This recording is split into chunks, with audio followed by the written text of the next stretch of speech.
आज की कहानी थोड़ी अलग है। इसमें भक्ति है, कर्तव्य है और एक ऐसी चोरी जो देवताओं के लोक में हुई। सोचिए, पवनपुत्र हनुमान, और उन्होंने चुराया भी क्या? स्वयं महादेव का डमरू। आखिर क्यों? चलिए इसी दिव्य रहस्य से पर्दा उठाते हैं। अच्छा, कहानी में आगे बढ़ने से पहले एक सवाल।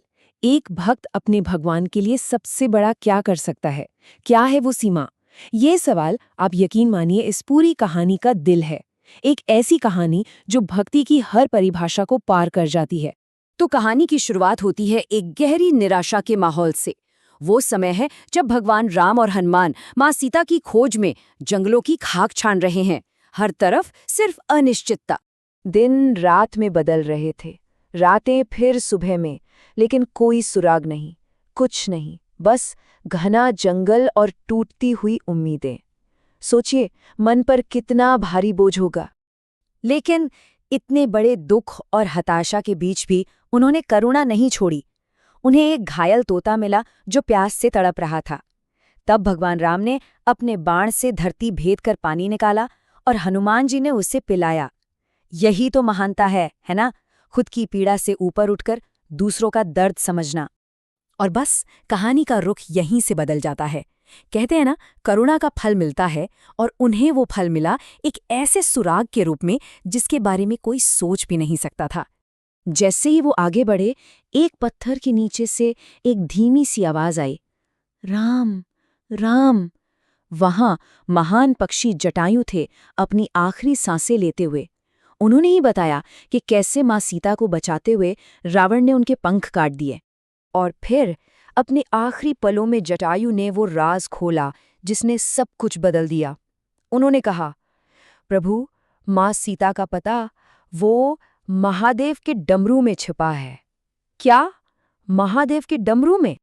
बस इतना कहकर जटायु ने प्राण त्याग दिए। भगवान राम और हनुमान ने उस वीर योद्धा का पूरे सम्मान के साथ अंतिम संस्कार किया। लेकिन अब उनके सामने एक नया मिशन था। एक ऐसा मिशन जो पहले से कहीं ज्यादा मुश्किल और खतरनाक था। तो अब आते हैं कहानी के सबसे रोमांचक हिस्से पर। मिशन लगभग असंभव था। काम था स्वयं महादेव के पास से उनका डमरू चुराना। प्रभु राम का आदेश मिला, हनुमान जाओ, महादेव का डमरू लेकर आओ। बस हनुमान जी ने एक पल भी नहीं सोचा। वो हवा की रफ्तार से महादेव की निवास की ओर भागे, और वहां उन्होंने देखा, महादेव घोर समाधि में लीन है। यही वो मौका था।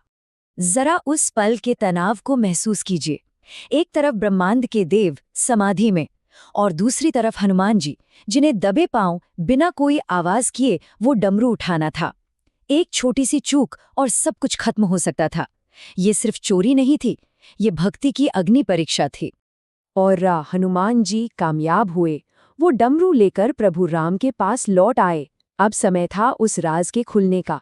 आखिर ऐसा क्या था उस दिव्य डमरू के भीतर? पर यहाँ कहानी ने एक और मोड़ लिया।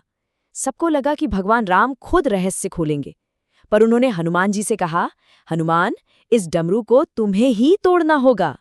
सोचिए, चोरी भी हनुमान करें और उसे तोड़ने का, कह सकते हैं पाप, वो भी हनुमान ही करें।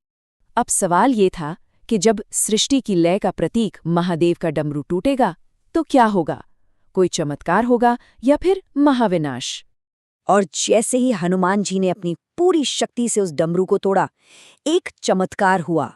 एक ऐसा चमत्कार जिसे देखकर स्वयं प्रभु राम भी हैरान रह गए।